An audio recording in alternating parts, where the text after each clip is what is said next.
This is Breakthru Media Radio. Hello and welcome to Essence Music Festival 2014. I'm here with Breakthru Media Radio Show and Magazine with Miss Kiki. I'm sorry, I feel like I know already. Kierra Sheard, how are you? I'm great. How are you? I'm good. Well, you can tell I've been reading up on you because I saw Kiki a couple of times, and now it's locked in my head. And that's totally fine. You can call me Kiki. So you performed this morning, right? Yes, I did. It was a tribute to Mr. Al Sharpton, and it was a duet with Miss Kim Burrell. We did Man in the Mirror by Michael Jackson.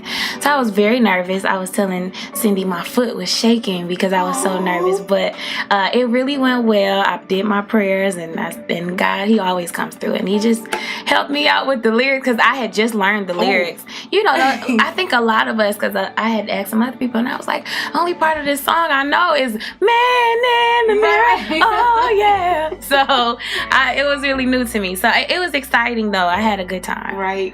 Oh my God. So how many eyes were like just in tears because you and Kim Burrell singing? I just think that's amazing. You know what? I didn't pay attention to that because I probably was in tears. Yeah, and in tears. And then I was also trying to, make sure I looked at Mr. Sharpton a couple times because that's who we were honoring. Right. And I did notice that he was somewhat excited. At least his face did show that he was excited and he appreciated. So I was really excited to see his expression. Oh, well, I'm so happy to have you, and I'm glad that you could make time for Breakthru Media Radio Show. You look amazing. Thank you. And your energy is, I like it. I suck it up. Because I know you've experienced different things with Essence. It's a lot of beautiful and a lot of not so beautiful. Yes. And so to get like such positive energy from you is great. Yes. So you have an album coming out July 22nd, Graceland. Yes, and I'm so excited. Miss Diane Warren is a writer on there this time, and hopefully next time she will be. And it's a lot of producing. J. Drew is the executive producer, I think, and which is my brother.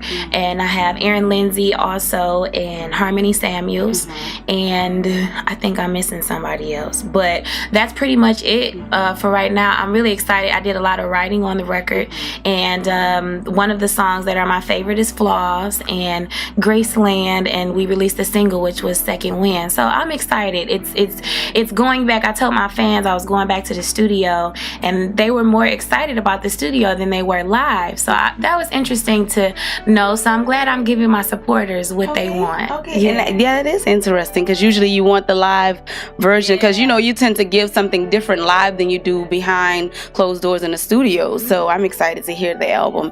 And you're gonna do a promo tour for it, right? Yes, we're doing a promo tour. I don't know the cities, but I do know one of the first stops is New York, and I do know that we'll do a lot of work in the East Coast, and I'm excited because they always come out, show me good love and great energy. So that helps with my nervousness too. So if I get like one song with them and then they like it, which a lot of people have been liking the new music, and that does my heart so well. So I'm really excited about sharing the new music with all of my new supporters and all of the most popular markets for myself.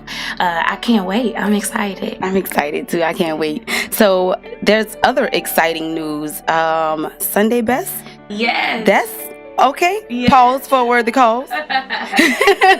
They be singing on Sunday Best. Are you excited about that? I'm very excited about Sunday Best. It was a great experience for me to be able to be on a platform with living legends such as Kirk Franklin, Yolanda Everybody Adams. sings. Yeah, right. All my people sing, right. Kirk Franklin, Yolanda Adams, Pastor Donnie McClurkin, and Pastor Kim Burrell.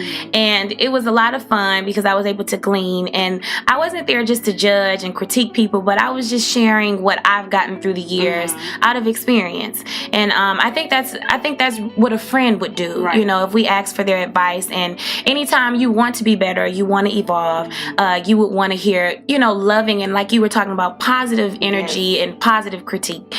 So I was there and I had a good time. I got to meet a lot of the contestants. It's a great competition. It's a lot of fun. They even added another element to the show, and it kind of keeps you on edge. So it makes it fun. It gives like our generation, our audience, more of something to be excited about. So I'm excited about that, and I can't wait for you guys to see it. So you're done taping? That you're finished already? Yes, it actually airs this Sunday. Yeah, so I feel like I was a part of it because she's finishing. So I'm gonna check it out. Yes. So that's good. So I have a question. How long have you been singing for? I've been singing, I guess I can say since I was 9. That was when I did my first debut on my mother's record, Finally Karen. And of course, I'm a PK, so I was, basically born on a Well, that's where the question is going. Did you always know that you wanted to do gospel music? No, my daddy and my mama, they bought tables for me to do nails. Like, I had a real professional nail table. Okay. I had the professional products. I probably shouldn't tell y'all Your that. nails on point, too. Thank you. Don't show my nails, too. I did volleyball. I did basketball. I did everything. And whatever, I love my parents because as a teen, they helped me to cultivate, whatever gift it was that I was into at the moment. And so after a while, they kind of pulled me into the ministry. I would get in the choir, and I think Cindy pulled me to sing my first solo in the choir. And I can't remember the song, but if you started singing it, I would know it to this day. I don't know it, though, because I would start singing it just so you could sing it. So I stayed active in the ministry, and until right now, when I go home, I'm still active in my church. And so I know that's what keeps me humble, and it keeps me ready for the world, because my daddy would tell me, when you look a mess, you need to go sit down. And I think it's good for an artist to be able to know how to still take correction from a leader. So I think it makes me well-rounded as well, because I'll go and do interviews, and if I see someone that's a little older than me, I'll say, yes, ma'am, yes, sir. And a lot of people are like, you say yes, ma'am, yes, sir. You supposed to? Yes, absolutely. and it goes to show that I thank God for my family. Good home training. Yeah, I think foundation is everything, especially even when you're doing gospel music, you're still in the music industry. Yeah. So having that foundation keeps you safe, grounded, and keep moving, positively. So I like the odds. Yes. We'll talk about that off camera. But so I think that's major. So I'd love that they also gave you the opportunity to just kind of find yourself, because one would assume in that family that's what you're going to do, right, and you're going to love it. They forced that on me. It's a lot of people, can't believe it. Like, I went to school, I graduated. I did not graduate with a degree in music. I graduated with a degree in English. And my father is a stickler on education. He graduated with his master's in math. So they pushed us to be who we are. If they disagree with it, then that's that. But I've learned the difference between acceptance and approval. And the beautiful thing is, my parents have always accepted me, but it may be some things they may not approve of. But that's what parents are there for. So they're awesome. They're awesome. It's good to have people to tell you no when you need to be told. Thank you, Mama. Thank you, Dad. Yes. We appreciate you. Absolutely. So I also read that you have a new line called Shears by Sheard. Is that correct? I have so much going on. Well, that's good, though. Yes, I'm excited. I'm grateful. I'm thankful, and I'm sleepy. But I'm thankful. I'm not complaining. It is called Shears by Sheard, and it's in Walgreens. The first markets that we targeted was Chicago and Houston. Okay. And I'm so excited. We did a tour there, and I go to Houston next week, I think, or this week.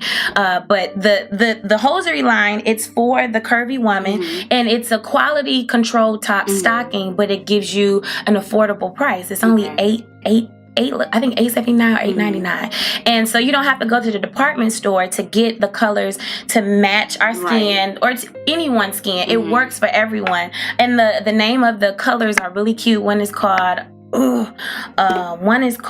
White Veil, one is called Caramel Lady or Caramel Kiss, and another one is it's really cute names, and hopefully I'll be able to give little patterns and stuff into the stockings. But I'm excited about this because I hope to inspire a young Christian woman to let them know you don't have to compromise your walk with Christ, and you don't have to compromise your salvation. You can still build a big brand, and I'm praying that it continues to develop and be, people could say she's an establishmentarian, right, so I'm really excited to be able to add that to myself. Well, we're gonna name it and claim it, but your energy tells me you have nothing to worry about. Thank you. And your voice guarantees it. Thank you.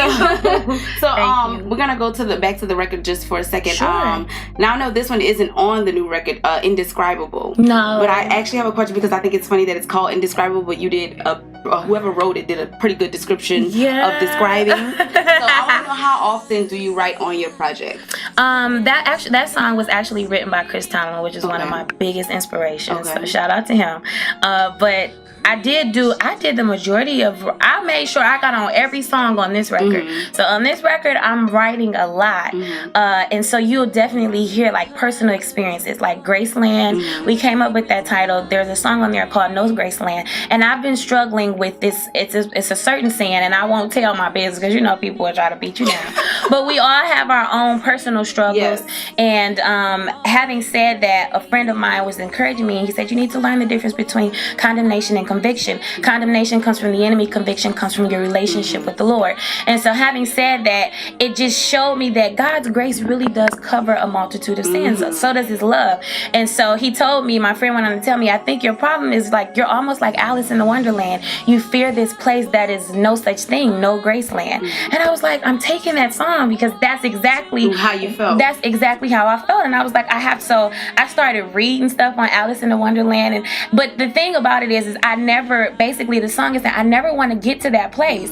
And if we're not careful, we'll use God's grace as a clutch and say, oh, I'm human and he knows my heart. But no, he still wants you to get it together.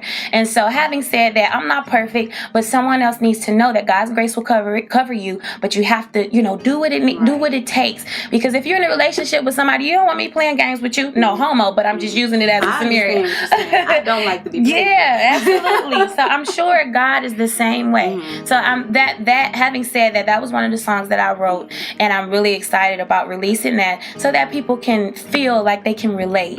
I even wrote a part of the song with Harmony Samuel, Save Me, and it's similar to the message in Graceland, and it's saying this struggle can't take me over. I can't have it pull me down in too deep of a hole, because I have to be able to stand tall and walk to with what I'm talking about. And then what's another one? Another song is the Flaws song that I was telling you about. I didn't write that one, but I wish I did.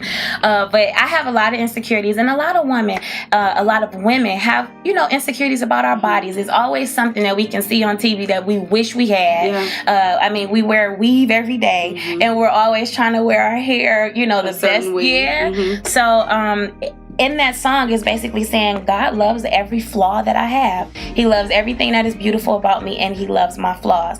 And to know that this invisible God loves your flaws, it's like there's no one that will ever have to fill this void that only God can feel. So I'm so excited. It's my heart. I can't wait to release it. And then not just that, but I got like some hood songs, some fun stuff on there. And it's the songs you can blast and, be in the neighborhood. And I just love it. So I'm really excited. I like that. I think for me, my religion and how I feel and how I believe, I enjoy my walk with Christ. Absolutely. And sometimes I feel like people don't realize like you could have a great time praising him, loving him, and doing what you're supposed to do. So I love that you said you had a few songs that you could, really vibe to and have a fun time. It doesn't have to be just him. Because I feel like, exactly. And I feel like that's a huge misconception when it comes to your walk and how you feel about our Christ, absolutely. So I think that that's great. So I can't wait to check it out. I can't wait for you to. If you could say a few words about what your music is to you, like your message, what would you say it was? My message is definitely Jesus is there, and I'm not ashamed about that. My goal is to give Jesus to people who don't know him in a different way, in a way that they can relate to. But at the same time, like you said, knowing that it's not just a slow song or just this, boring life that's to it. It actually keeps you from a lot of trouble. Just because I followed the law, and I don't do it right all the time, but it's kept me from a lot of trouble. And so I hope to give that in a fun, in a swaggy way, in a funky way, but at the same time in an integral way, and where I'm not compromising what the book says. And so I'm hoping to give it to where it's fun. I just did a summit not too long ago with a group of young people, and you wouldn't even think that it was a churchy situation because we were so hyped, and that's how we're supposed to be. The energy is supposed to be high about Jesus. So that's what I'm hoping to give. Jesus in a different way, but in a bold way as well. Yeah, my mom used to I'm sorry, Mama. But Mama used to always say, if you could get amped for the devil, you could get amped for the Lord. I'm like, right. okay, Ma. I know I got it's you. right, but that's I got the you. truth. Because I used to do praise and worship at the church, and I'm like, Mom, well, I wanted to do a new song. And then she's like, well, bring it to the choir director, baby. If you could get amped. I'm like, okay, Ma. I know that's right. And then it's so funny because when people can enjoy the music, sometimes they may not understand the message, but music speaks. Yeah. I mean, just speaks Absolutely. to you. And so it's amazing that you say all of those different things. We're going to touch on one more thing. I saw that you were a singer, songwriter, actress, and activist. So, actress, do you have any projects coming up? Anything you wish you would be doing? You know what? The acting thing gets me nervous, but I love doing it. I like putting on other people's roles. It's weird, but I think I did. I think I did Preacher's Kid. I know I did Preacher's Kid, and that character is a lot of those people, that I see every day.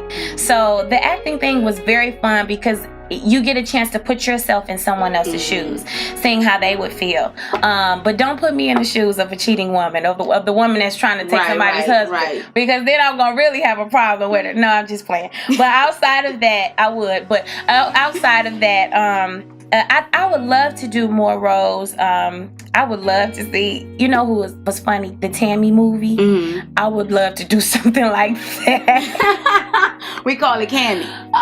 Like me imitating the Matrix thing. Tammy, that lady is retarded. She's hilarious to me. It's a compliment, Tammy. It is. Yes, I love you. It's amazing because she's just hilarious to me. I'm thinking about it. But outside of that, I don't have anything right now. I just did Preacher's Kid and Blessed and Cursed.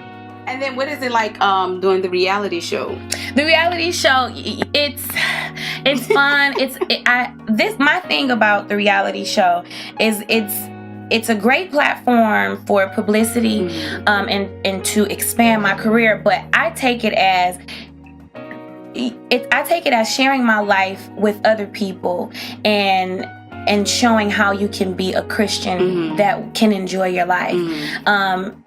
At the same time, I hope to inspire, again, young men and women you don't have to compromise, what you believe, your faith. You can still walk that. And I hope that young people and young adults are inspired by what they see on television with my decisions. I may not make a good decision. If I don't, then I hope that they learn from that. If I make a good decision, I hope that they learn from that too. And so that's my goal. It's not to just share the drama because I'm a private person. I like to keep things to myself. But at the same time, I think God has allowed us to have this on television because we're a faith-based family, and my father's still in the home, my mom is there, and they still work together as a covenant, as a couple.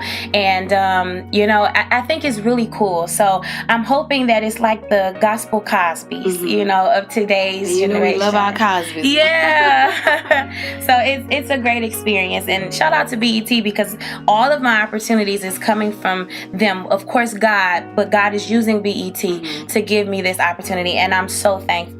So I could cry because I used to look at the TV and be like, one day I'm gonna be on there, and here I am. I'm on TV, and I didn't have to sing no R&B song. I sung about Jesus, and I have fun. I love having fun. Yes. I'm gonna go to some of the concerts tonight, and that don't have nothing to do with nothing. So I'm excited. Good. Well, thank you so much for joining us. You have a lot of more people that want to see you and talk to you and get some of this energy. Your message is amazing. You are amazing. And you are here with Breakthru Media Radio Show Magazine. Yes. Thank you, Kiki. Thank you.